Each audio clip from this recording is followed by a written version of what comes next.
반갑습니다. 사주스탁입니다. 금일 마감 브리핑 시작하겠습니다. 금일 국내 증시는 미국과 중국의 무역 협상 불확실성이 높아진 가운데 외인 순매도 여파로 하락하였지만 중국 증시에서 전기전자 업종이 강한 흐름을 보여주며 국내 증시도 낙폭 구간을 줄이며 코스피는 2180.73, 코스닥은 733.47 지수로 양시장 상승 마감하였습니다. 이어서 금일 이슈 짚고 넘어가도록 하겠습니다. 금일 이슈는 남북 해운 항만 사업과 국회 수소 충전소 설립입니다. 첫 번째는 남북 해운 항만 사업입니다. 남북 물류 협력 사업으로도 철도 부문이 공동조사와 현대화 착공식 등으로 앞서가는 가운데 항만 협력의 가치가 더 크다는 주장이 제기되었습니다. 노후한 북한 철도를 현대화하는 비용만 해도 천문학적인 데다 개간, 신호통신, 전력 등 표준화되지 않은 여러 국가를 통과하는데 시간과 비용이 추가로 소요된다는 점에서 물류 효율성이 높지 않을 것이라는 의견이 나오며 금일 물류향만 관련주들이 상승하는 모습이었습니다. 두 번째는 국회 수소 충전소 설치 허용입니다. 11일 산업통상자원부는 서울 대한상공회의소에서 제1차 규제특례심의위원회를 열어 서울 여의도 국회 내 수소충전소 설치에 대해 규제특례를 부여하기로 결정했습니다.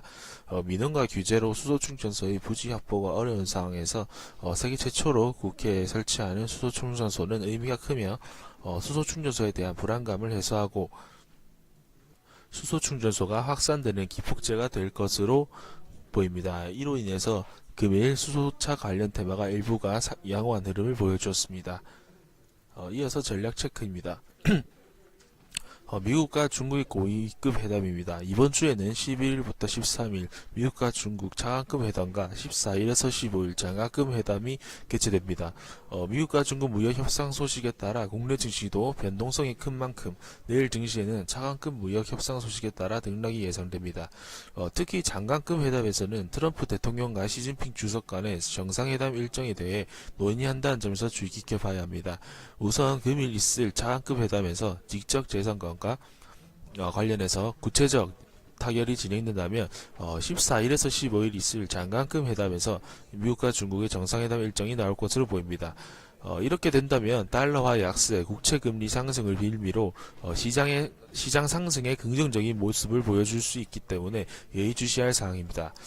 두 번째로는 지난 2월 8일 기준으로 S&P 500 기업들 중 66%가 실적을 발표했고 영업이익 서프라이즈율은 71%, 매출액 서프라이즈율은 62% 기록했습니다.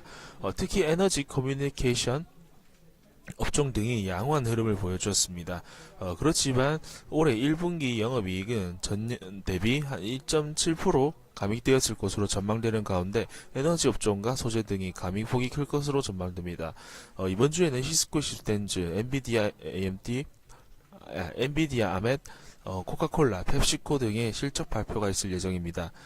뉴욕 대형주들이 실적 발표를 앞두고 현재 눈치보기 장세가 어느 정도 이루어지고 있다고 평가됩니다. 이런 경우 글로벌 증시가 불안한 만큼 단기적으로 국내 증시에 영향이 클 수 있기 때문에 보이며 실적 발표가 나면 어느 정도 시장의 방향성이 정해지고 국내 증시 또한 외인 수급이 원활하게 움직여줄 것으로 보입니다. 사주상에서는 계속해서 집중하는 산업군 또는 남북 경협같이 모멘텀 및 재료가 남아있는 테마들로 구성해 나갈 예정입니다.